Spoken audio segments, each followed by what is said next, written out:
Hello everyone, welcome back to my channel.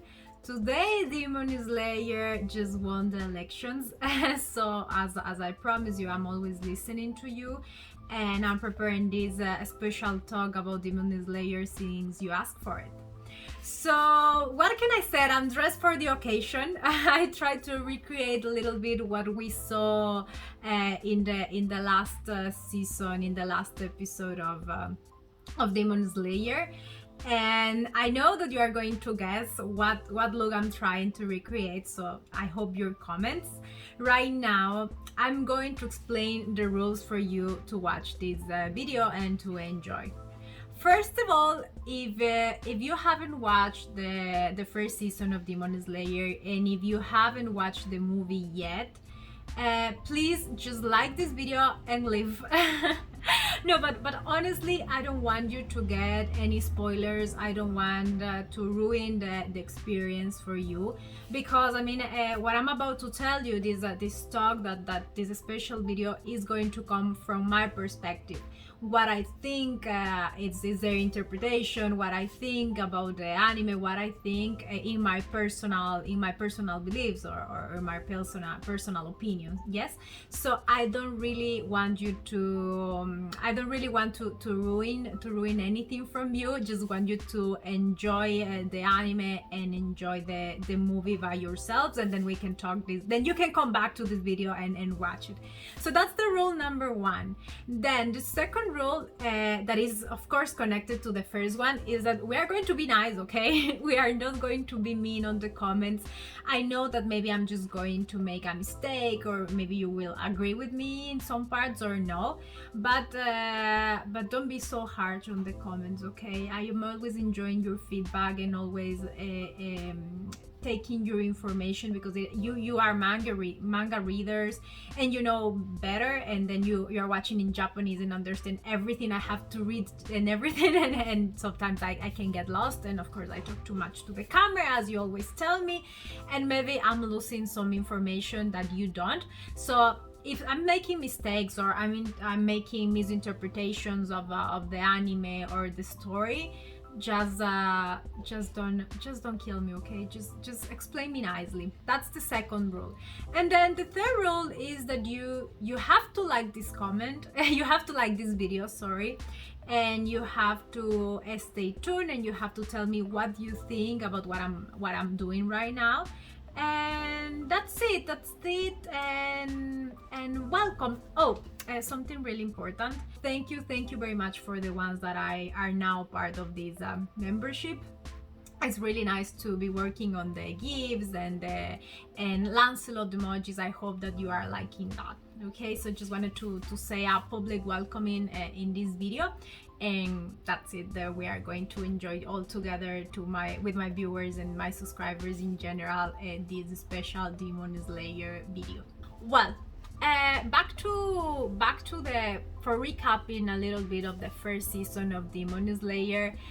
You always ask me about Muzan. You tell me that you are telling me that I'm always like loving Tanjiro very much, and that I'm loving Nezuko really a lot, but you want to know my perception about Muzan, and here we go.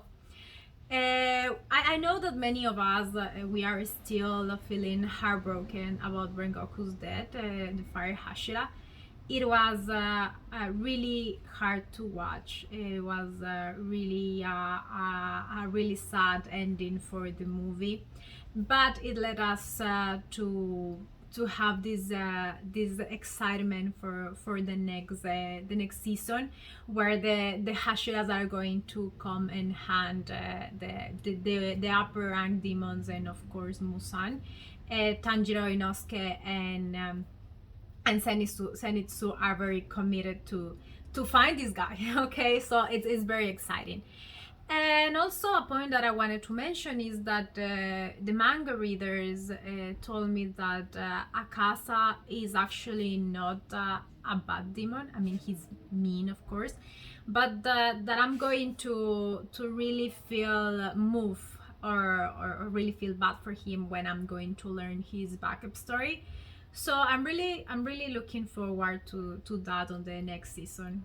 And right now moving back to Muzan. What I think about Muzan, I mean, I hate the guy. To be honest, I mean, I cannot. There are a lot of things through the anime where you can see that he's actually evil, that he's actually a really mean person. And I mean, he's not a human anymore, but he really uses his demons. He really has something inside him that that takes him away from the respect that you have to have for even for your disciples, even for your workers. I think because they are workers. I believe so. So yeah, I mean, the first time that we saw Muzan, or at least heard his name in the anime, was when with Tanjiro had to go to the place where the girls gone missing. So there were these demons there, and Tanjiro takes one of them, and he asked him directly about Muzan. And then this demon completely shakes. I mean, he's like destroyed, and he remembers an episode where Muzan actually threats at him, and he's saying to him like, "I'm always watching you."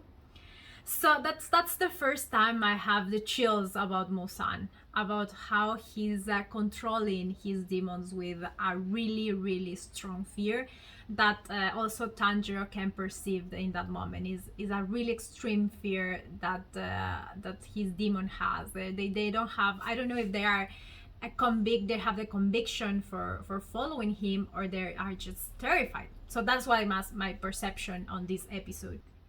Well, that part leads us to Tokyo, when Tanjiro is trying to enjoy a soup, and he's about to eat that, and he started already eating, and he felt a really powerful smell, a powerful scent that Tanjiro immediately associates with the smell, with the scent that he felt and he perceived when his family was killed, brutally killed. So we all saw how he got desperate, and he arrives to the middle of the crowd, thinking that he is going to find a really strong demon, and surprise is when we are able to see him, and to see Muzan. He's kind of using Michael Jackson clothes. That's what's something that I noticed the time, and it was kind of fun. But besides that, Tanjiro arrives to Muzan. He actually finds him. And the other surprise element is that Muzan has a family. He's living with a little girl and a woman, human, both of them. So Muzan is living in the middle of the human world, acting as a human, and Tanjiro is of course completely shocked, like, what? And being a nice guy as he is, he doesn't attack him because there is a little girl, there is people around them. And yeah, Muzan pretends not knowing anything about anything. So he's like the cool guy, and yeah, he's like, I don't know you, and I don't know anything about this. And Tanjiro is in shock, but Muzan knows what is going on. He knows who Tanjiro is. He knew that from the beginning. You can tell that. And that's why he decided to attack. Not Tanjiro, but in order to escape. He actually, I don't know, and this is something that I don't really know. I don't know if Muzan was scared about facing Tanjiro. I don't know if he was scared, or he was protecting his family.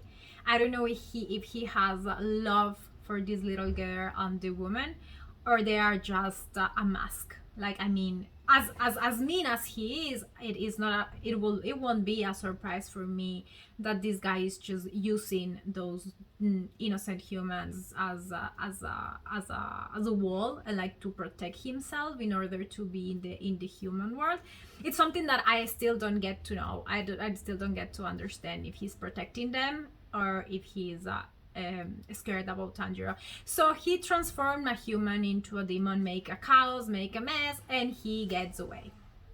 And Tanjiro, I mean, this is a really powerful moment in the season, because you can see Tanjiro frustration and confusion, and he swears to him that he's going to find him and is going to take his head away with his sword.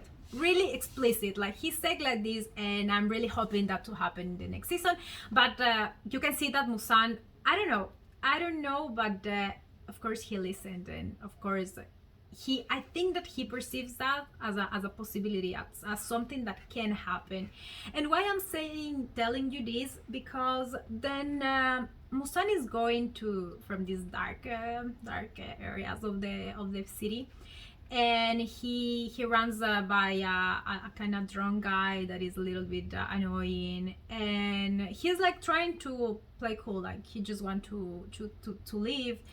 And the thing that Muzan really gets annoyed, or I mean that hits him hard, is when this guy said, you look pale, you look like you are not longer part of the world, like you are about to die. And then you can see in his look, like in the eyes, a transformation.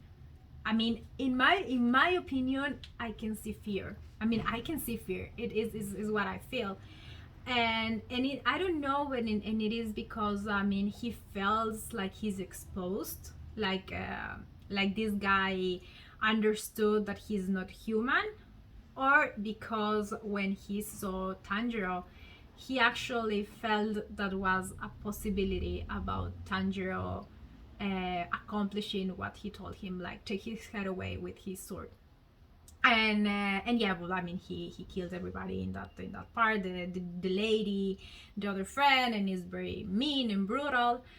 But then he remembers something from his past. We can see an episode when he gives the orders to the lower rank demons. He explicitly asks them to take the demon hunter with the earrings. I mean, he was able to see Tanjiro and recognize the earrings from somewhere. Where is that somewhere? How he knew that those earrings before? But something happened, like this happened in his life, because it seemed like a memory to me, where he sees a guy wearing the same earrings that Tanjiro is wearing right now, and with a sword. But I don't know what was going on in there. How he get away from there? Like how he was not killed, or he was going to be killed. That scene is really confusing for me. I don't know if he surrendered, he escaped, that guy with the sword and Tanjiro's earrings like forgave him. I don't know. And that's really something that makes me think, and I don't know if you think the same about this, but I feel like this guy is Tanjiro's father. I mean, I feel it in my heart, because in episode number 19, which is where everybody cried, including me, we saw Tanjiro and Nesco almost losing it with Rui, with the lower 5, and then we saw this scene where Tanjiro remembers his father and everything, and actually he looks pretty similar to this Muzan memory. I mean, actually he really for me it was the same guy. And he said something really important that reinforces this feeling that I have. And he said to Tanjiro, make sure that the Kagura and the earrings are going to pass non-stop, like without interruption. So I think it was him. And I think that Muzan knew Tanjiro's father from the past, and I believe that he's scared, and I believe that he feels that Tanjiro is super powerful and he can take him down, not right now of course, but maybe one day. And I feel that he's scared. And how I can feel his fear right now, and it's because in the last episode, just for closing this this special with this part, is that in the episode number 26, we saw Muzan actually eliminating all the lower ranks, and then yes, he left this guy alive, the one that goes to the movie, to the train, and he instructing him to kill the Hashira, which is really bad, but he didn't kill him. I mean, Muzan decided to eliminate all the lower ranks because they've never killed a Hashira. And Muzan feels like all of these lower ranks were more scared about the Hashira than Muzan. And that's something really mean from this guy, because he killed them all regardless all the hard work they put, all the giving up of their own lives as human, all the suffering, all the regret, and all the pain that they've been through just for being his servants. And then in that moment I hate him more, because I believe that he is really evil and he doesn't have any respect from life, and he is able to sacrifice even the people, the demons that are willing to give their lives for him, but he doesn't care. He just wants to survive and to become powerful and stronger every time. But yeah, in that closing of the season, we can see the last instruction, which is killing the Hashira. And again, he promised more blood to that demon if he bring the head of Tanjiro. And he mentions, he doesn't know the name, but he means like the demon hunter with the earrings. So I really hope that I'm understanding the story correctly. If I'm not, just be kind and help me to understand better. But from my gut feeling is telling me that yeah, Muzan has a story with Tanjiro's family, and the story is going to repeat on the next season, or I don't know, not even the next season, but in the future. And I'm looking forward to that, and I hope that you like this special. I hope that you enjoy me talking about Muzan, because I always reading your comments. I'm always reading them. So this is what I've just show you is how I feel about Muzan. I don't really like him. I think he's a really complex character. Is a great character in terms that because we all need this mean figure, this evil figure, but it's not just demons are not just a nonsense evilness. I mean, every one of them has a really bad and deep and powerful backstory that make you feel guilty for judging them. So Demon Slayer is full of surprises really, and it's an amazing anime. I'm looking forward for the season number 2. I'm super excited. I bet you are also. So I am counting the days with you and hoping you enjoy this, and that we are going to see each other again on the next Demon Slayer season. So love you very much. Hope you like my video. Give me some thumbs up, and thank you for watching. Bye.